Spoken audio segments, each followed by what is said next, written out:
On va enchaîner avec un autre top côté parisien, un top qui a été longtemps décrié depuis son arrivée. Alors il est arrivé il y a 2 mois et puis il a une saison dans les pattes. C'est Beraldo qui a été aligné, on l'a vu sur la compo juste avant, défenseur central, donc son poste. Et toi tu l'as trouvé très intéressant. Écoutez, il reste un peu de place dans le train. Ceux qui veulent monter dans le wagon, il y en a encore. Axe gauche, c'est pas la même chose qu'au poste de latéral gauche.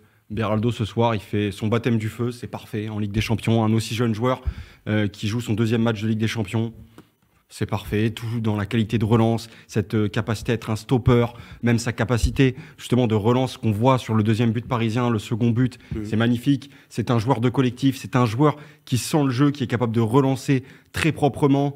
Et ce genre de joueur, il te fait plaisir. Et ce soir, un mec de 20 piges brésilien, il est presque plus rassurant, presque. Je parle juste de ce soir, qu'un compère brésilien très expérimenté, dont je tairai le nom, Marquinhos, dans certains soirs de Ligue des Champions. Donc en fait, ce soir, parfait, Luis Enrique a trouvé son joueur, et il l'a trouvé en le repositionnant. Et encore une fois, le foot ne ment jamais. Un joueur à son poste, ce n'est pas la même chose que bricoler. Et bravo Beraldo ce soir, parce qu'il fallait avoir les épaules quand même pour aller se déplacer à l'extérieur et faire ce genre de match en Ligue des Champions. Bravo.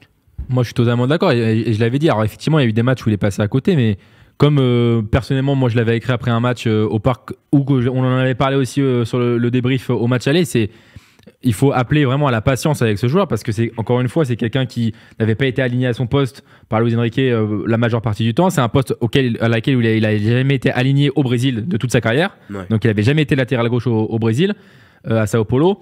Il sortait lui aussi d'une saison, comme on en avait dit, entière avec Sao Paulo. Son dernier match avec Sao Paulo, c'était 3 semaines avant d'arriver au PSG. Il sort d'une saison à 50 matchs ou 60 matchs au Brésil, en comptant championnat national, régional et Copa Libertadores et Coupe du Brésil.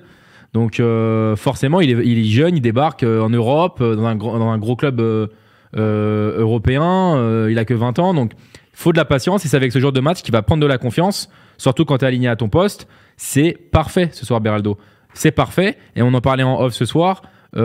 Si on regarde bien historiquement dans l'histoire moderne du football, est-ce qu'il y a beaucoup de défenseurs sud-américains aussi jeunes qui arrivent dans un aussi gros club titulaire directement? C'est très rare. Les Thiago Silva et compagnie, les Marquinhos, ils sont passés par des étapes intermédiaires avant de devenir ce qu'ils sont devenus au PSG ou à l'AC Milan pour Silva.